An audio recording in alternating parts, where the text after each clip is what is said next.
ओम नमो भगवते वासुदेवाय। जय श्री हरि विष्णु। स्वागत है आप सभी का हमारे चैनल पर।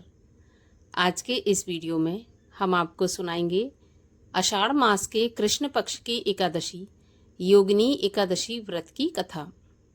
योगिनी एकादशी का व्रत करने से सभी प्रकार के पाप और रोगों से मुक्ति मिलती है। भगवान विष्णु को प्रसन्न करने के लिए एकादशी का व्रत अवश्य करना चाहिए और एकादशी की कथा सुननी चाहिए। और आज के वीडियो में हम आपको योगिनी एकादशी की कथा सुनाने जा रहे हैं। इसके अलावा हमारे चैनल पर आप सभी प्रकार की व्रत कथाएं सुन सकते हैं। इसके लिए आपको हमारे चैनल को सब्सक्राइब करके बेल आइकन पर क्लिक करना है और आज की ये वीडियो अच्छी लगे तो एक लाइक करके शेयर अवश्य कर दीजिए। साथ ही कमेंट में ओम नमो भगवते वासुदेवाय भी अवश्य लिखिए। तो चलिए अब हम शुरू करते हैं योगिनी एकादशी व्रत की कथा। धर्मराज युधिष्ठिर बोले, हे जनार्दन, मैंने ज्येष्ठ मास में शुक्ल पक्ष की निर्जला एकादशी की कथा सुनी। अब आप कृपा करके आषाढ़ मास के कृष्ण पक्ष की एकादशी की कथा का वर्णन कीजिए। इस एकादशी का नाम तथा महत्व क्या है, सो सब बताइए। भगवान श्री कृष्ण बोले, हे राजन, आषाढ़ मास के कृष्ण पक्ष की एकादशी का नाम योगिनी है। इसके व्रत से समस्त पाप नष्ट हो जाते हैं और यह व्रत इस लोक में भोग तथा परलोक में मुक्ति देने वाला है। हे राजन, यह एकादशी तीनों लोकों में प्रसिद्ध है। इसके व्रत से पाप नष्ट हो जाते हैं, रोगों से मुक्ति मिलती है और मोक्ष की प्राप्ति होती है। इसके बारे में मैं आपसे पुराणों में कही गई एक कथा का वर्णन करता हूँ, सो ध्यान पूर्वक सुनो। अलकापुरी के राजाधिराज कुबेर सदा भगवान शिव की भक्ति में तत्पर रहने वाले थे। उनका हेममाली नामक एक यक्ष सेवक था जो पूजा के लिए फूल लाया करता था। हेममाली की पत्नी का नाम विशालाक्षी था। वह यक्ष काम पाश में आबद्ध होकर सदा अपनी पत्नी में आसक्त रहता था। एक दिन हेममाली मानसरोवर से फूल लाकर अपने घर में ही ठहर गया और पत्नी के प्रेम पाश में खोकर वहीं पर रह गया। अतः कुबेर के भवन में नहीं जा सका।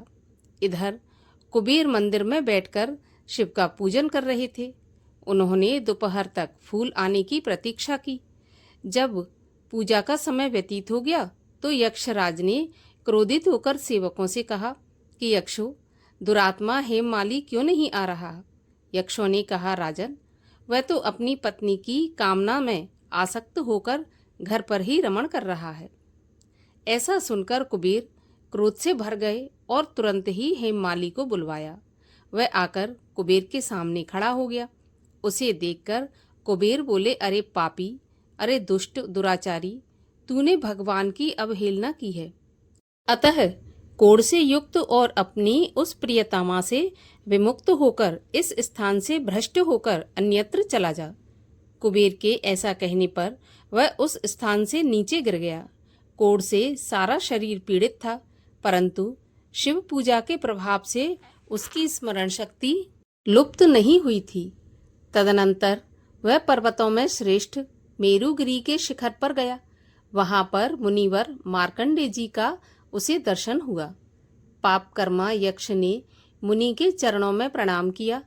मुनीश्वर मार्कंडे ने उसे भय से कांपते देखकर कहा कि तुझे कोढ़ के रोग ने कैसे दबा लिया। तब यक्ष बोला, मुनिवर, मैं कुबेर का अनुचर हेममाली हूँ। मैं प्रतिदिन मानसरोवर से फूल लाकर शिव पूजा के समय कुबेर को दिया करता था। एक दिन पत्नी सहवास के सुख में फंस जाने के कारण मुझे समय का ज्ञान ही नहीं रहा। अतः राजाधिराज कुबेर ने कुपित होकर मुझे श्राप दे दिया, जिससे मैं कोढ़ से आक्रांत होकर अपनी प्रियतमा से बिछुड़ गया। हे मुनि श्रेष्ठ, संतों का चित्त स्वभावतः परोपकार में लगा रहता है।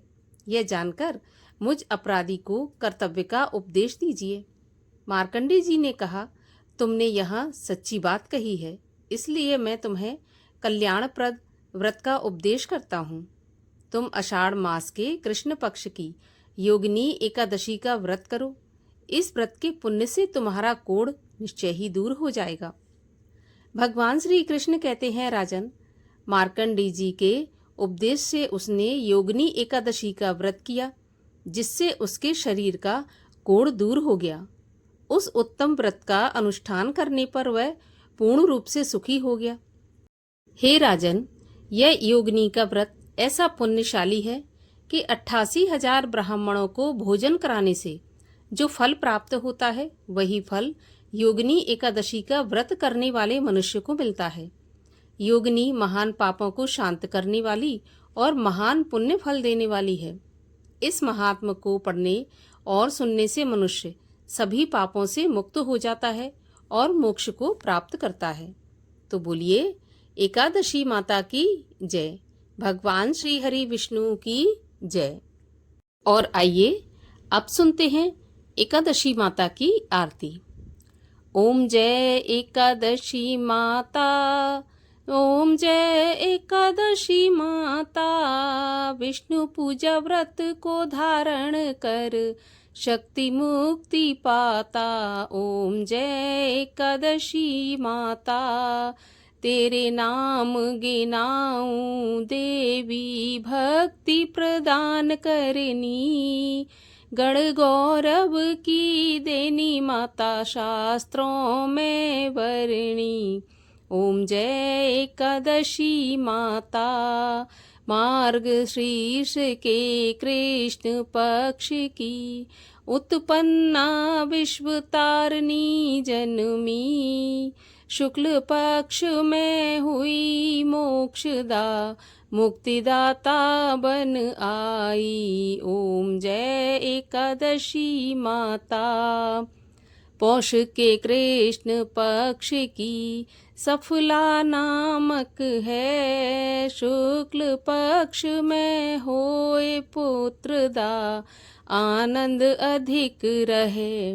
ओम जय एकादशी माता, नाम षट तिला माघ मास में कृष्ण पक्ष आवे, शुक्ल पक्ष में जया कहावे, विजय सदा पावे। ओम जय एकादशी माता, विजया फागुन कृष्ण पक्ष में शुक्ला आमल की, पाप मोचनी कृष्ण पक्ष में चैत्र महाबली की। ओम जय एकादशी माता, चैत्र शुक्ल में नाम कामदा, धन देने वाली, नाम बरुथनी कृष्ण पक्ष में वैशाख माह वाली। ओम जय एकादशी माता, शुक्ल पक्ष में होत मोहिनी, अपरा ज्येष्ठ कृष्ण पक्षी, नाम निर्जला सब सुख करनी, शुक्ल पक्ष रखी। ओम जय एकादशी माता, योगिनी नाम आषाढ़ में जानो, कृष्ण पक्ष करनी, देवशयनी नाम कहायो, शुक्ल पक्ष धरनी।